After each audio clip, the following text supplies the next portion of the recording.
Bienvenue sur Rebelle et sensuelle, épisode 22.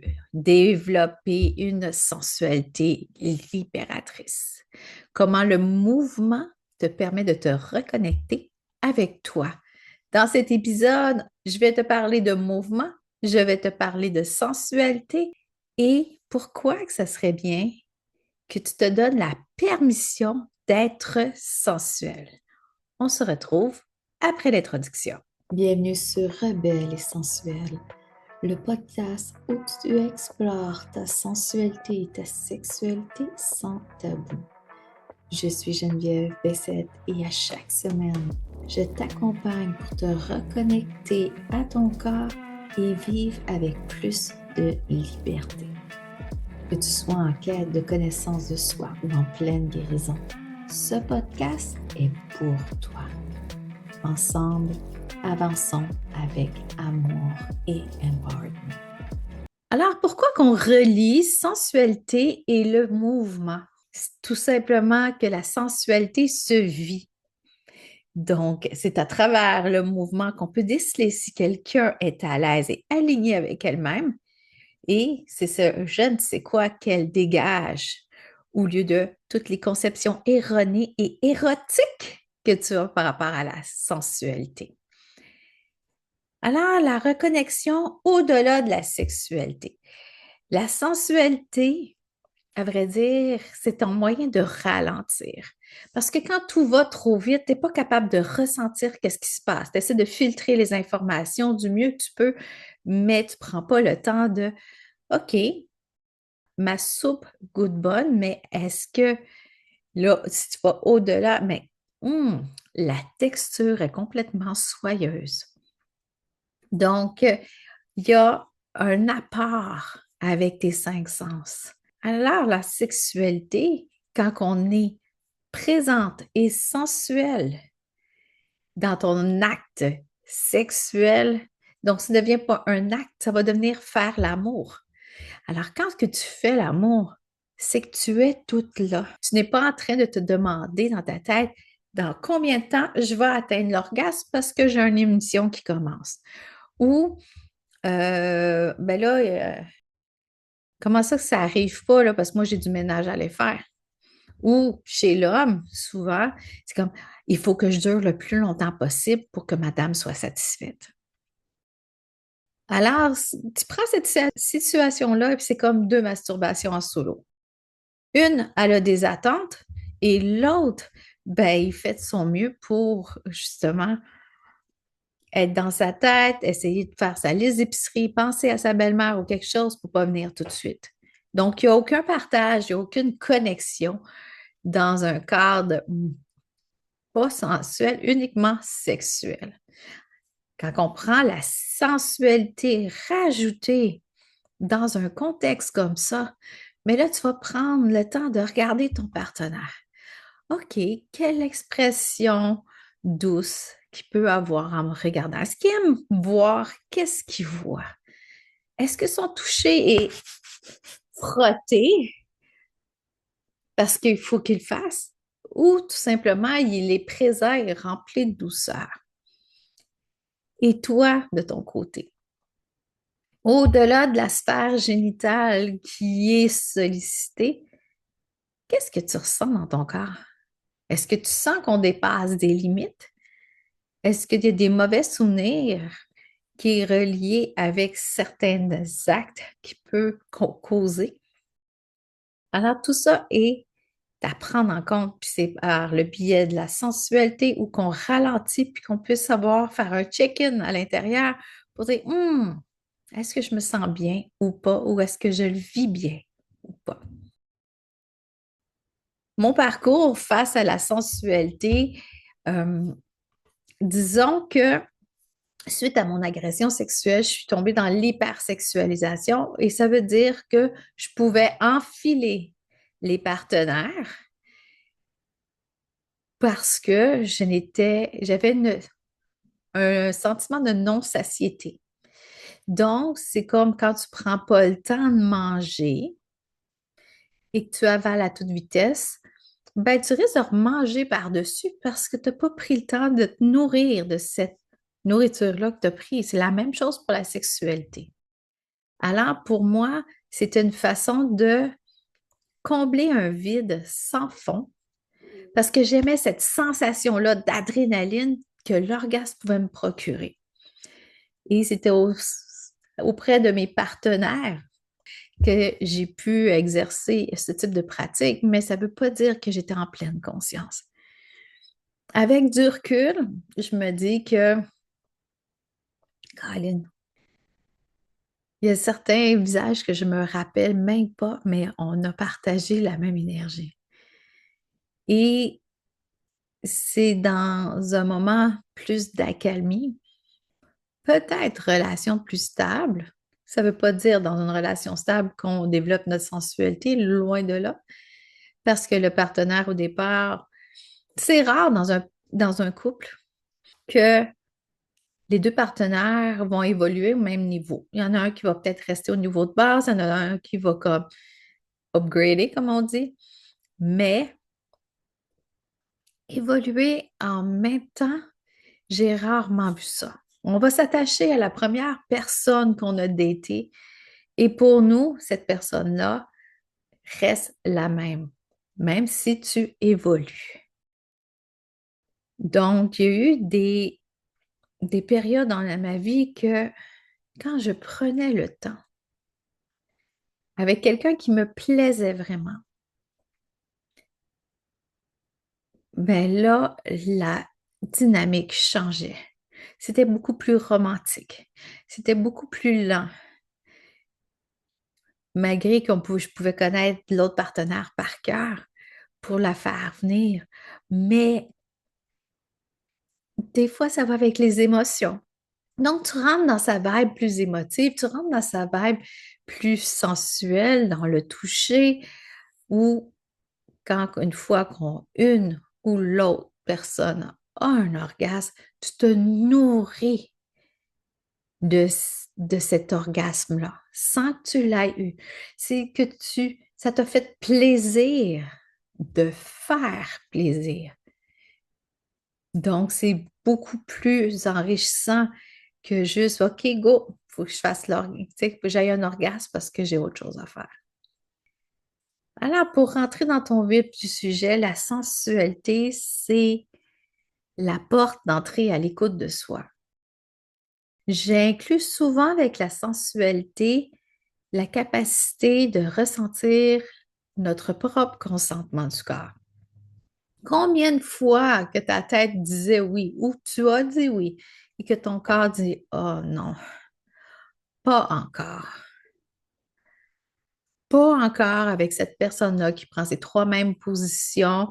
Le nombre de coups est calculé qui finit par éjaculer, puis c'est comme OK, je viens de passer 15 minutes à perdre mon temps.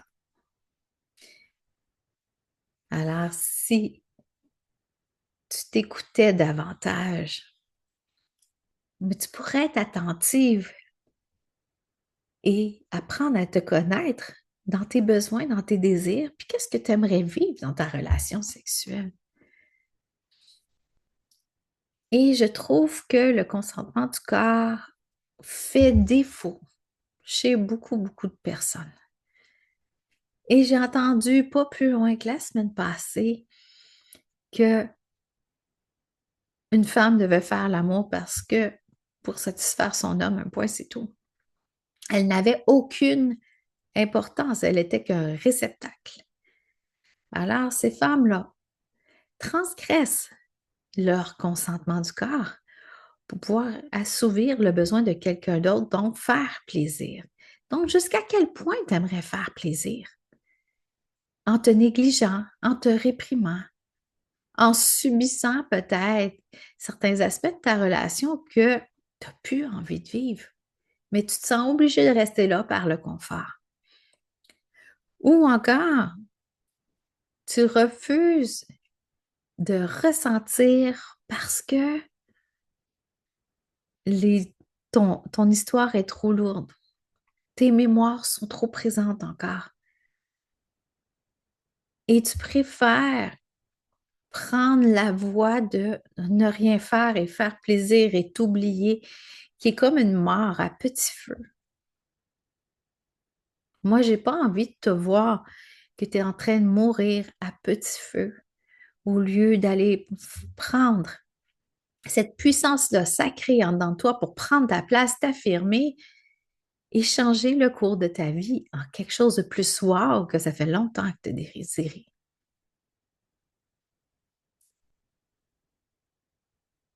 Alors, la sensualité, c'est présent dans ton corps et dans tes sensations. Je te rappelle ici que les sensations, c'est ce signal d'alarme suite à un stimuli de l'extérieur ou intérieur.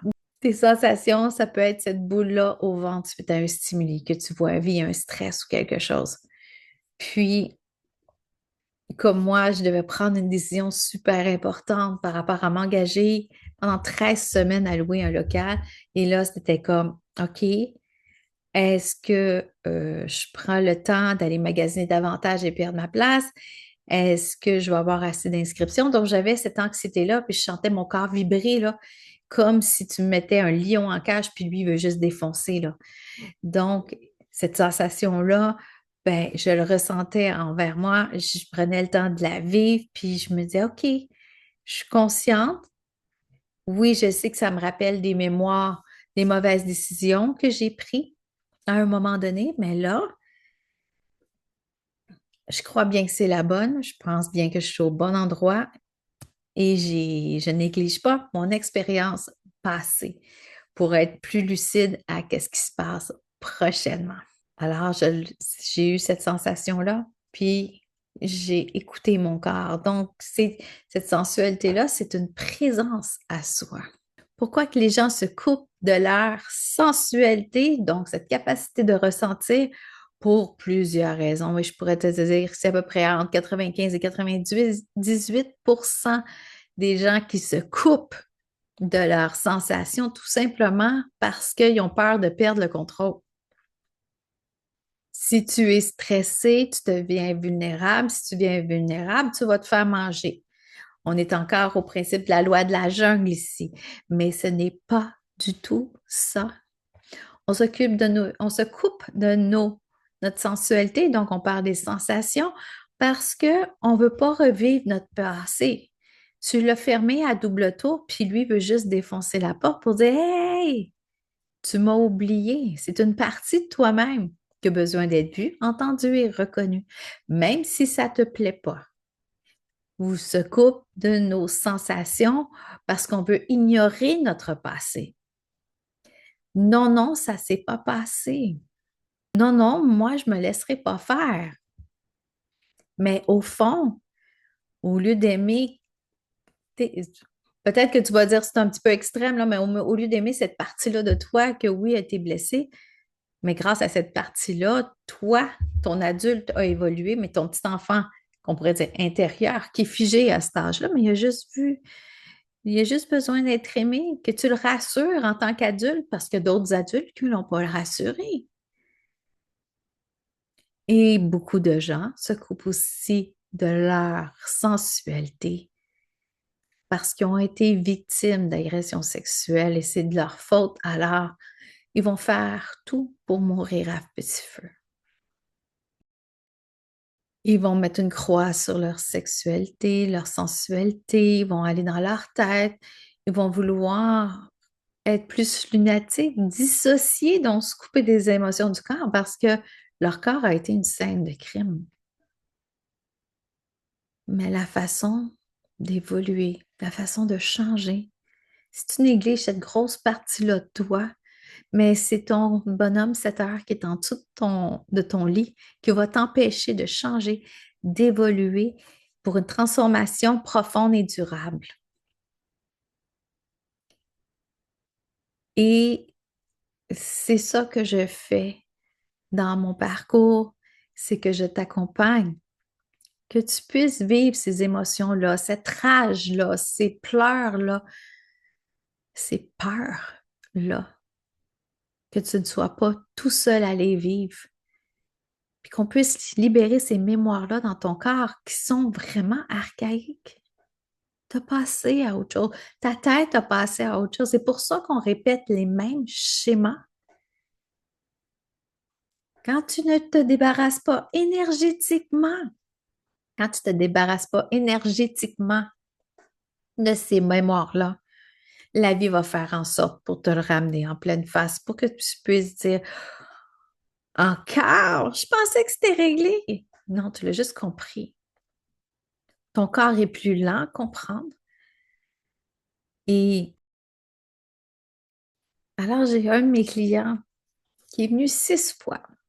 Avant ça, il a vu une sexologue, je pense, pendant 1 an ou 1 an et demi. Au départ, avant de consulter, sa relation de couple branlait de l'aile. Et il avait ignoré volontairement un abus qu'il avait vécu. Comme la plupart des gens vont aller consulter, comprendre qu'est-ce qui s'est passé. Pour qu'on leur dise, ben non, c'est pas de ta faute, c'était la faute à lui, toi, tu étais au mauvais endroit au mauvais moment, même quand ça fait plusieurs fois. Et même si tu le comprends, tu sais, c'est comme quand, même si tu vois une tache dans ton miroir, tu as bien beau dire, ah, la tache est encore là, tu ne vas pas la laver puis la nettoyer. Tu l'as compris qu'il y a une tache. Alors, le principe, c'est quand il est venu me voir, puis il a constaté sa partie blessée, qu'est-ce qu'il avait de l'air, et sa partie, on l'a appelé rebelle pour lui. Et il a vu le gap entre les deux. Il a testé les limites des deux, mais ça avait quand même un impact sur sa relation intime dans son couple. Et là, en travaillant sur des parties de son corps pour libérer cette honte, cette culpabilité-là, pour réintroduire ce rebelle-là dans lui-même, mais il fallait qu'il en prenne conscience. Il fallait qu'il l'apprivoise. Il fallait qu'il aime cette partie blessée-là pour dire c'est correct. Devenir l'adulte de cette partie-là. Si tu ne veux pas dire aimer cette partie-là, deviens l'adulte de cette partie-là. Toi, comment tu prendrais soin de ton mini-toi bloqué à 8 ans ou 12 ou peu importe? C'est ça, prendre soin de notre partie blessée. Pour leur dire c'est correct. Je te vois, je t'entends, libère. Qu'est-ce que tu as à me dire? De quoi tu as peur? Et maintenant, c'est à mon tour de prendre la place. Et surtout, faire aussi le chemin pour dire ta partie potentielle, là, ton rebelle, là, c'est quoi qu'il veut, lui? Alors, c'est de trouver de la place pour chacun de nous. Et au bout de 6 séances, on a réussi à libérer, à qu'il soit bien, qu'il puisse s'exprimer, qu'il va plus prendre sa place dans sa vie sexuelle et dans son intimité. Et aussi, quand on travaille juste sur la sexualité ou l'intimité, le personnel, qu'est-ce qu'il y a aussi de super, c'est que ça a des tentacules et ça affecte toutes les parties de ton corps. Fait qu'imagine-toi si tu commences à prendre ta place au niveau de ta sexualité, combien grand la place que tu vas prendre au niveau professionnel, si tu es entrepreneur, si tu veux avoir une promotion, avoir cette affirmation de toi sans attendre la validation des autres. Alors, c'est ça qu'on a travaillé, à travailler avec la sensualité. Alors, comment le mouvement peut être une reconnexion? Je t'ai parlé de sensation du corps avec la sensualité. Maintenant, le mouvement, ben, si pas par le massage tantrique, même dans le massage tantrique, je veux faire des mouvements, mais ton mouvement. Tu sais, tu peux faire le yoga ou tu peux être le yoga. Et être le yoga, c'est d'être présente à son corps pour dire, ah, comment ça, j'ai mal ici? Oh, je suis dans mon équilibre. Oh, OK, j'occupe tout cet espace-là. C'est une façon d'incarner ton espace-temps. Parce que tu as bien beau savoir, mais comment tu vas rentrer cette vibration-là dans ton corps? Vibrer.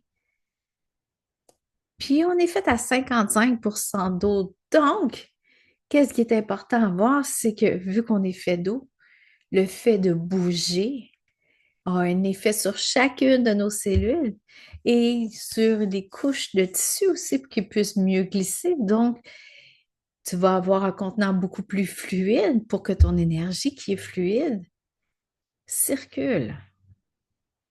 Alors, ton corps emmagasine les émotions, mais il fait des blocages dans ton corps.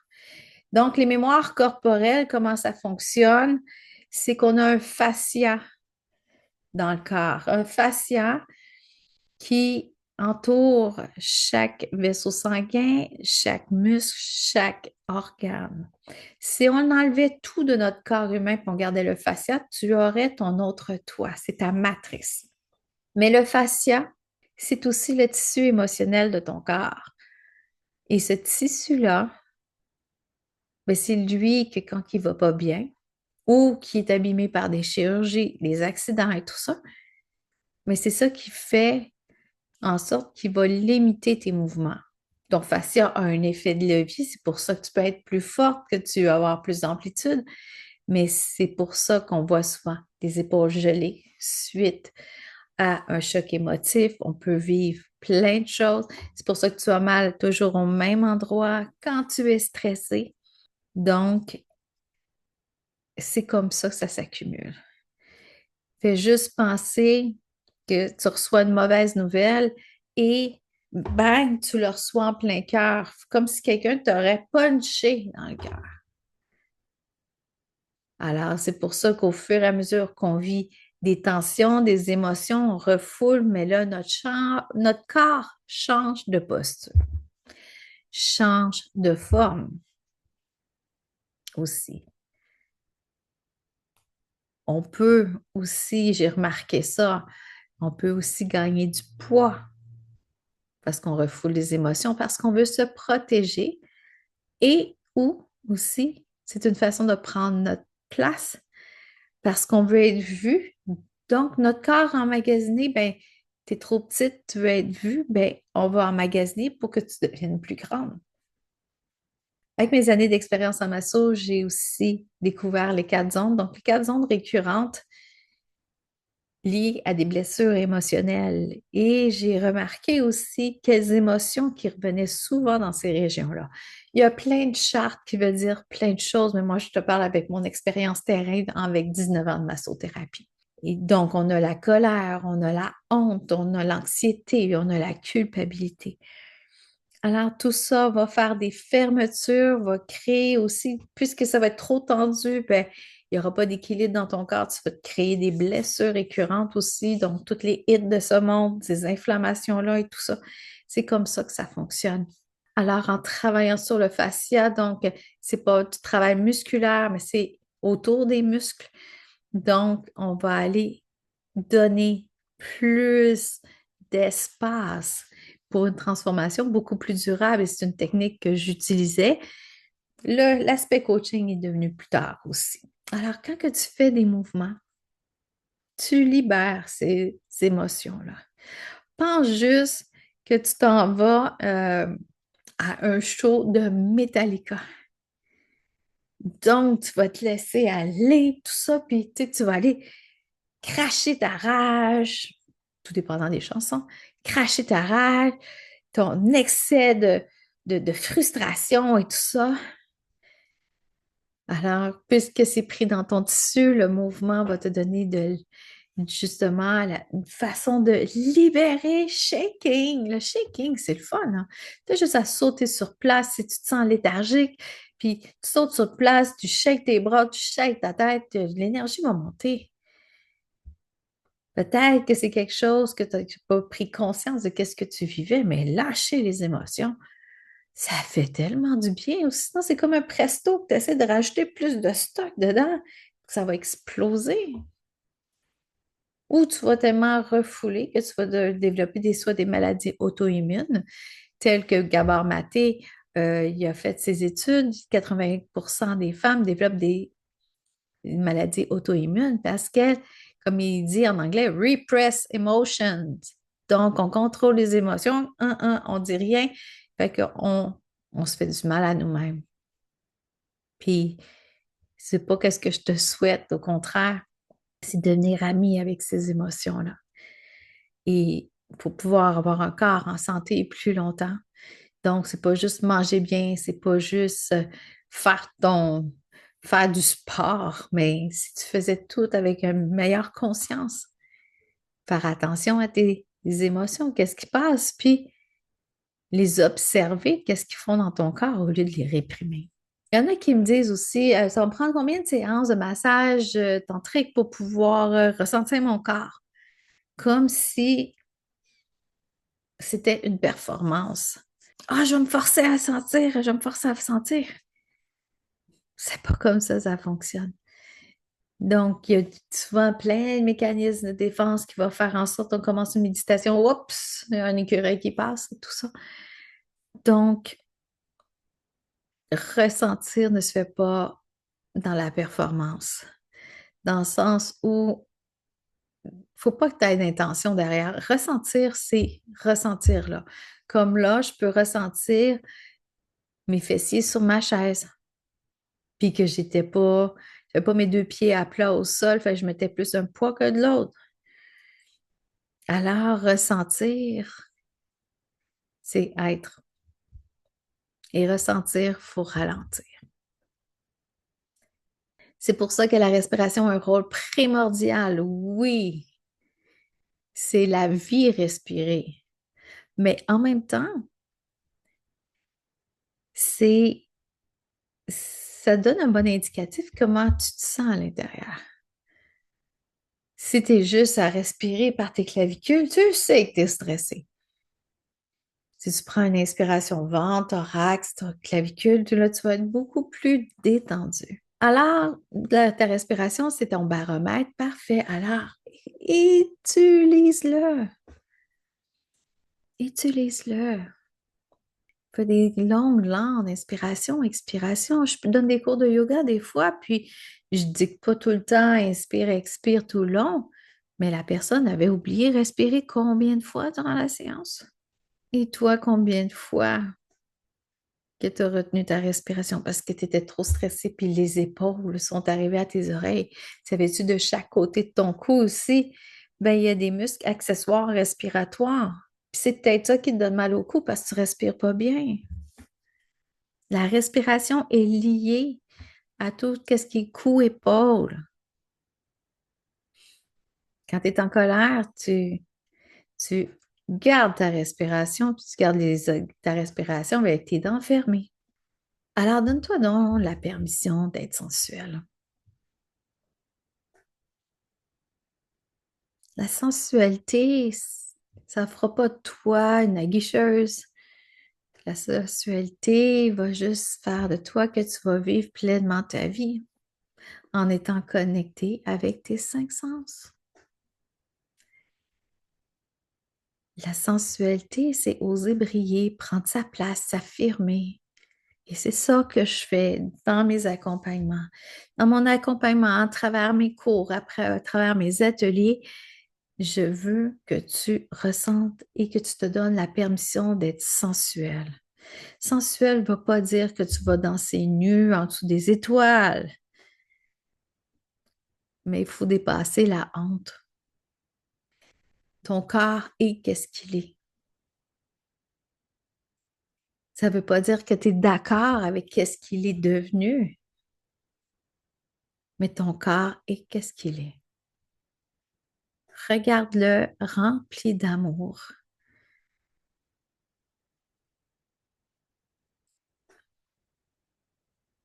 Et peut-être que cet amour-là, comme je disais un petit peu plus haut, il y a peut-être libérer des émotions cachées derrière qui vont peut-être t'aider dans ta perte de poids. Ou comme dit Natacha Saint-Amand, dans ton guide d'investissement. Alors, c'est apprendre à aimer de l'intérieur si tu veux que ça se reflète à l'extérieur, contrairement à ce que le monde pense. Je vais m'aimer quand je vais perdre 15 livres. C'est à se détromper. C'est pour ça, commence vers l'intérieur. Commence avec ton état actuel, sans te juger que c'est les dégâts que tu as faits à ton corps parce que tu étais occupé à autre chose. Alors, une façon de réintroduire la sensualité au quotidien, c'est prendre le temps de prendre un bain. Dans le sens où il y en a qui vont me dire non, c'est pas une façon de prendre soin de soi. Mais quand tu prends un bain, mets-toi l'atmosphère avec pour pouvoir décompresser. Peut-être te faire une exfoliation. Peut-être juste prendre soin de toi. Prendre un temps pour toi, prendre un temps pour juste voir qu'est-ce qui monte. Ça, c'est prendre soin de soi. Un autre rituel que tu peux faire, c'est juste, si tu manques d'énergie le matin ou l'après-midi, mets de la musique puis danse.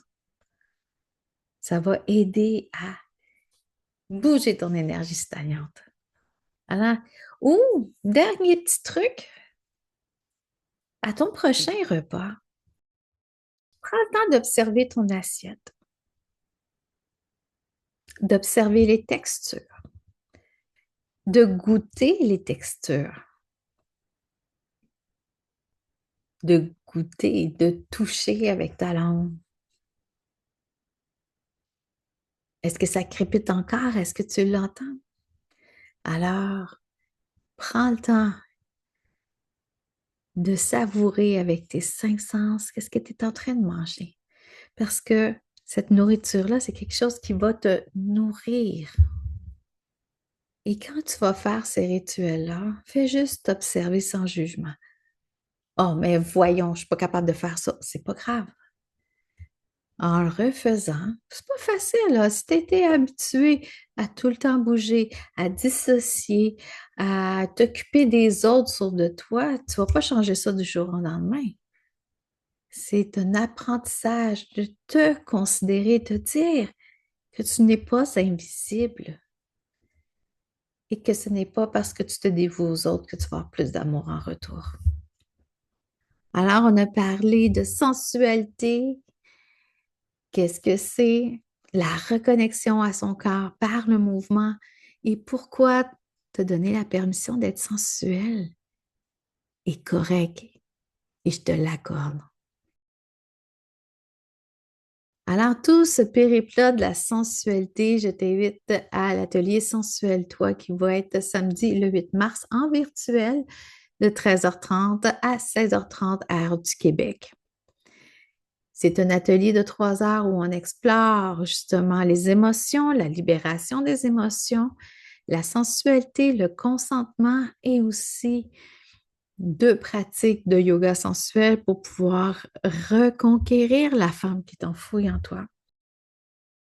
Alors, c'est un rendez-vous à ne pas manquer. Donc, je vais te laisser dans le descriptif le lien pour pouvoir t'inscrire.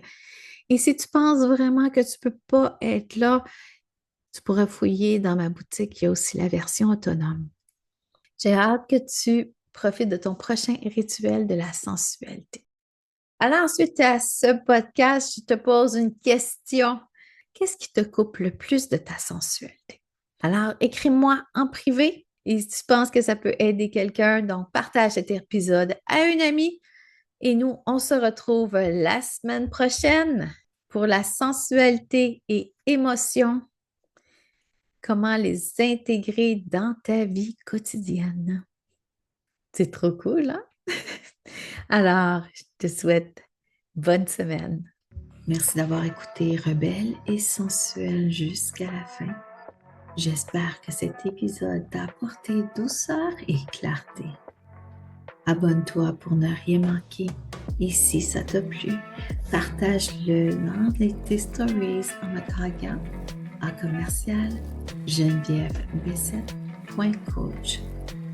Je te retrouve la semaine prochaine pour un nouvel épisode où nous poursuivrons ensemble ce beau chemin vers ta liberté intérieure.